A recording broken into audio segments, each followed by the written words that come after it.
আসসালামু আলাইকুম, কেমন আছেন সবাই? আশা করি সবাই ভালো আছেন এবং সুস্থ আছেন। গত শুক্রবার থেকে আজকের শুক্রবার পর্যন্ত আপনারা যে সুন্দর সুন্দর কমেন্টগুলো করেছেন সেটা নিয়েই আজকের ফ্যান্টাস্টিক কমেন্ট বক্স। এছাড়াও আমরা কমেন্ট্রি ট্যাবে একটা পোস্ট করেছিলাম, পাশাপাশি স্টোরি ট্যাবে একটা ভিডিও শেয়ার করেছিলাম। সেখানেও আপনারা মজাদার কিছু প্রশ্ন করেছেন, ক্যামেরা সম্পর্কে অনেক ইনফরমেশন জানতেও চেয়েছেন। তো সকল প্রশ্নের উত্তর আজকের এই ভিডিওতে আমি আপনাদেরকে দিব। সো যারা প্রশ্ন করেছেন তারা তো ভিডিওটা দেখবেনই, এবং যারা প্রশ্ন করেন নাই তারাও ভিডিওটা দেখবেন, কারণ হয়তোবা আপনারা আজকের ভিডিও থেকে অনেক কিছু শিখতে পারবেন। তো দেরি না করে চলেন ভিডিওটা শুরু করা যাক। তবে ভিডিও শুরু করার আগে ছোট্ট একটা কথা বলতেছি আপনাদেরকে, যারা আমাদের চ্যানেলটিকে এখনও সাবস্ক্রাইব করেননি তারা নিচ থেকে 20টি করে আমাদের চ্যানেলটিকে সাবস্ক্রাইব করে দিয়ে আমাদের এই ফ্যান্টাস্টিক ফ্যামিলির সদস্য হয়ে যান। কারণ আমরা রেগুলারলি ক্যামেরা রিলেটেড এরকম সুন্দর সুন্দর ভিডিও আপলোড করি, সেগুলো আপনি দেখতে চাইলে সাবস্ক্রাইব তো করতেই হবে। এবং যারা সাবস্ক্রাইব করেছেন তাদেরকে অসংখ্য ধন্যবাদ। একটা জিনিস চেক করে দেখেন তো, যারা সাবস্ক্রাইব করেছেন তারা পাশে থাকা বেল আইকনটি বাজিয়েছেন কিনা। কারণ বর্তমান সময়ে ইউটিউবে যদি বেল আইকনটা বাজিয়ে না রাখেন সাবস্ক্রাইব করার পরেও, তাহলে কিন্তু আস্তে আস্তে ভিডিও আপনাদের সামনে উপস্থাপনা বন্ধ হয়ে যাবে। তাই মিষ্টি করে বেল বাটনটা একটু অন করে রাখেন। তো আজকের পরিবেশটা অনেক সুন্দর, আশেপাশে পাখি ডাকছে, সবুজ, এরকম একটা সুন্দর পরিবেশে শ্যুট করতে পেরে আসলে খুব ভালো লাগছে। তো যাই হোক, অনেক কথা বলে ফেললাম। তো চলেন এখন সরাসরি ভিডিওতে চলে যাওয়া যাক এবং আপনারা প্রশ্নগুলো করেছেন সেগুলোর উত্তর দেওয়ার চেষ্টা করি। সো আজকের ভিডিওর প্রথম যে প্রশ্নটি সেটি হচ্ছে জয়143 নামে একজন কমেন্ট করেছেন, ভাই ক্যামেরা দিয়ে ভিডিও করার সময় পজ করতে পারছি না, প্লিজ উত্তর দেন।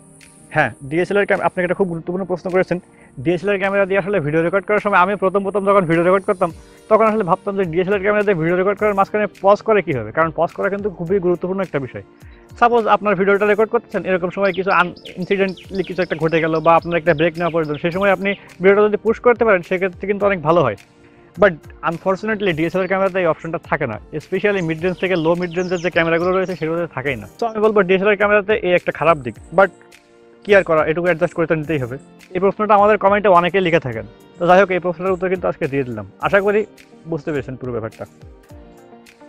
দ্বিতীয় যে প্রশ্নটি সেটি করেছেন হচ্ছে শাকিল আহমেদ নামে, 75 থেকে 300 জুম লেন্স প্রাইস কত? হ্যাঁ, এটাও একটা খুব গুরুত্বপূর্ণ একটা লেন্স। স্পেশালি যারা নতুন ক্যামেরা কেনেন তাদের বাজেটটা ভালো না থাকার কারণে আমরা কিন্তু এই লেন্সটার দিকে একটু ফোকাস করি।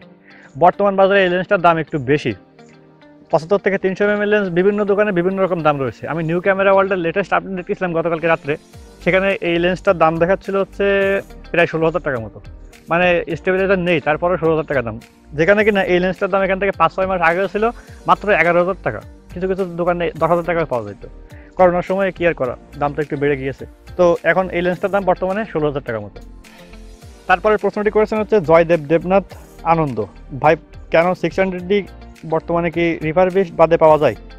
না, ক্যানন 600D অনেক পুরাতন একটা মডেল। ক্যাননের যেসব পুরাতন মডেল রয়েছে যেমন 600D, 700D, তারপরে A550D, 500D, এইসব ক্যামেরাগুলো অনেক পুরাতন মডেল। এগুলো ক্যাননের এখন নতুন করে তৈরি করে না, যে কারণে এইসব ক্যামেরাগুলো রিফারবিশড হিসেবে বিক্রি হয়। রিফারবিশড ক্যামেরা কেনা উচিত কি উচিত না এবং এটার পারফরমেন্স কেমন হবে সেটা নিয়ে কিন্তু আমাদের চ্যানেলে অলরেডি একটা ভিডিও রয়েছে, আমি আই বাটনে দিয়ে রাখলাম, আপনারা একটু দেখে দিবেন এই ভিডিওটা শেষে।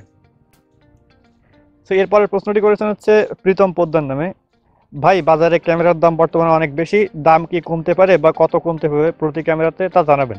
খুবই গুরুত্বপূর্ণ একটা প্রশ্ন করেছেন আপনি, কারণ বর্তমান সময়ে যারা নতুন ক্যামেরা কিনতে যাচ্ছেন তারা এইটা নিয়ে একটু দুশ্চিন্তায় আছেন, কারণ বর্তমান ক্যামেরার বাজারে পুরো আগুন চলতেছে। শুধু নট অনলি ক্যামেরার বাজার, মানে যে পিসির বাজার, মানে ডেস্কটপ যারা তৈরি করবে তাদেরও সেম অবস্থা। মানে যে প্রসেসরটা আগে পাওয়া যেত 13,000 টাকায়, সেটার দাম এখন 21,000 টাকা।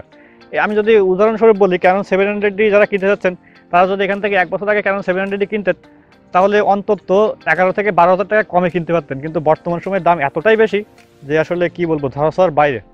তো দাম কবে কমতে পারে? দামটা কমা নির্ভর করতেছে এই করোনা মহামারীর যে সিচুয়েশনের উপরে। যখনই আবার পৃথিবী সুন্দর করে শান্ত হয়ে যাবে, যখন বাইরের দেশ থেকে আমাদের দেশে বেশি করে ক্যামেরা ইম্পোর্ট করা যাবে, সেই সময় আশা করবো যে ক্যামেরার দামটা কমতে পারে।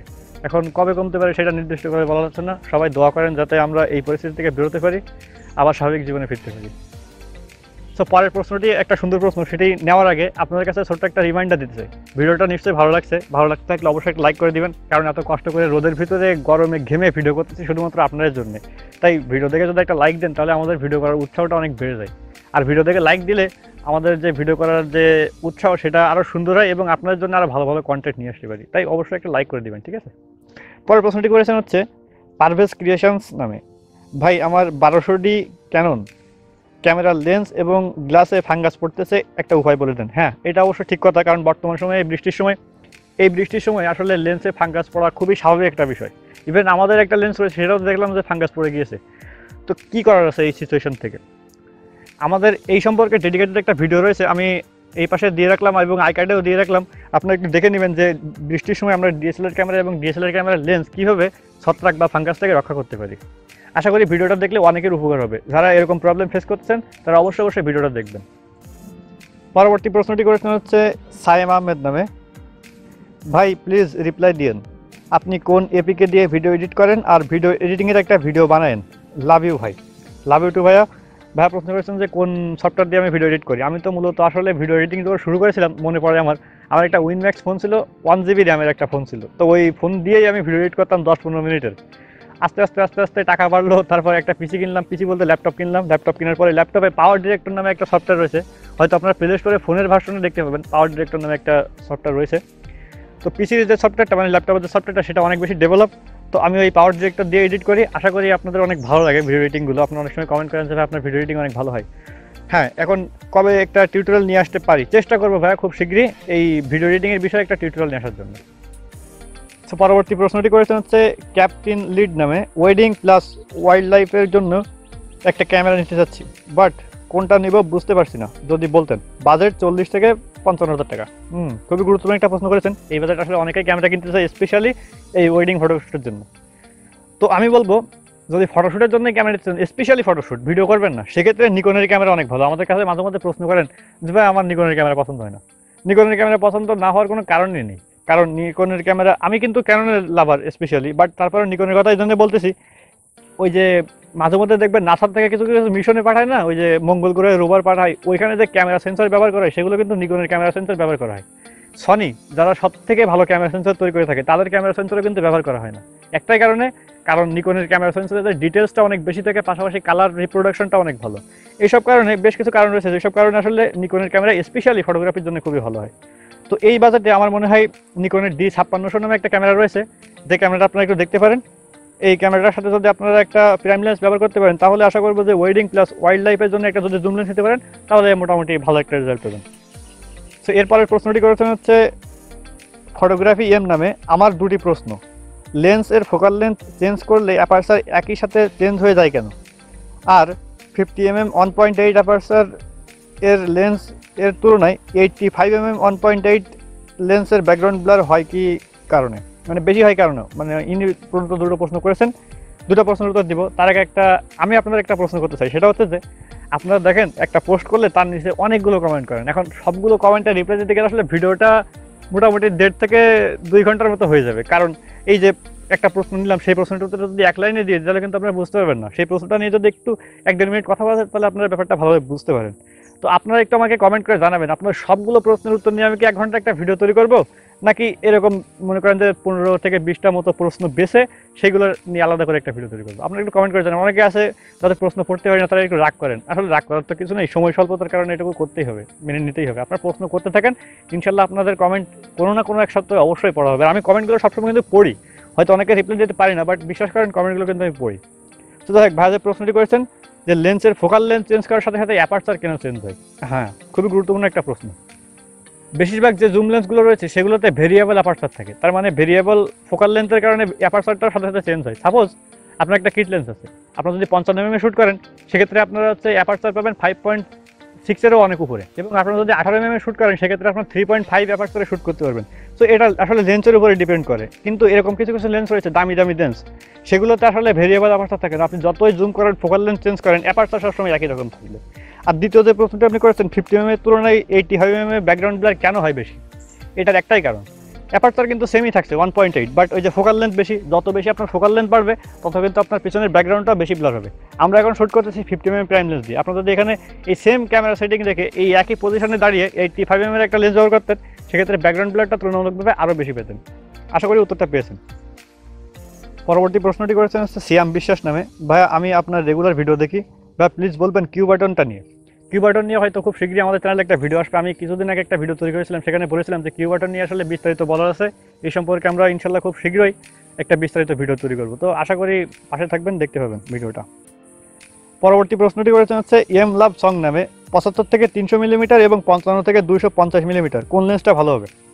দুইটা লেন্সই অনেক ভালো, তবে হচ্ছে 55 থেকে যে 250 mm লেন্স, এটাতে আইএস মানে ইমেজ স্টেবিলাইজার সহ যদি বাটনটা নিতে পারেন, আপনারা এই লেন্সটা নিতে পারেন, তাহলে আপনাদের যে পিকচার কোয়ালিটি বা ভিডিও কোয়ালিটি সেটা অনেক ভালো হবে। কারণ কি, সাধারণত এই যে 75 থেকে 300 মিলিমিটারের লেন্স, এটাতে স্টেবিলাইজার থাকে না, যে কারণে সামান্য একটু হাত শেক করার কারণে অনেক সময় ছবিতে ডিফোকাস হয়ে যায় বা অনেক সময় এটা সামান্য ব্লারি ভাব চলে আসে, মোশন ব্লারের।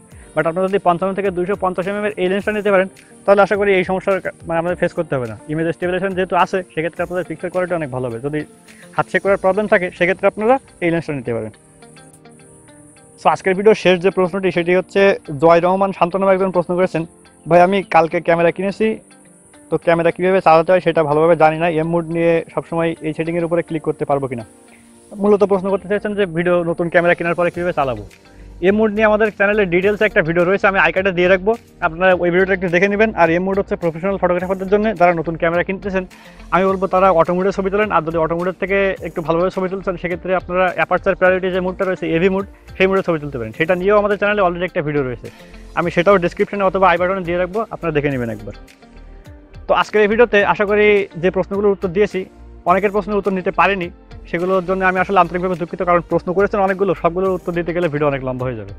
তো প্রশ্ন করতে থাকেন, আগামী শুক্রবার আসছে নিশ্চয়ই আবার একটা ভিডিও তৈরি করবো, সেখানে আপনাদের কমেন্ট অবশ্যই নিব। তো ভিডিওটা দেখে যদি ভালো লেগে থাকে, তাহলে অবশ্যই একটা লাইক দিবেন এবং কমেন্ট করে জানাবেন কী সম্পর্কে ভিডিও তৈরি করে আমি আপনাদেরকে উপকার করতে পারি। এবং যারা ক্যামেরা রিলেটেড ভিডিও দেখতেছেন, তারা অবশ্যই আমাদের চ্যানেলটিকে সাবস্ক্রাইব করে রাখবেন, তাহলে আমরা এরকম যে সুন্দর সুন্দর ভিডিওগুলো তৈরি করি, সেগুলো সবার আগে আপনার কাছে পৌঁছে যাবে। তো দেখা হবে অন্য কোনো একটি ভিডিওতে, সেই পর্যন্ত সবাই ভালো থাকেন, সুস্থ থাকেন, আল্লাহ হাফেজ।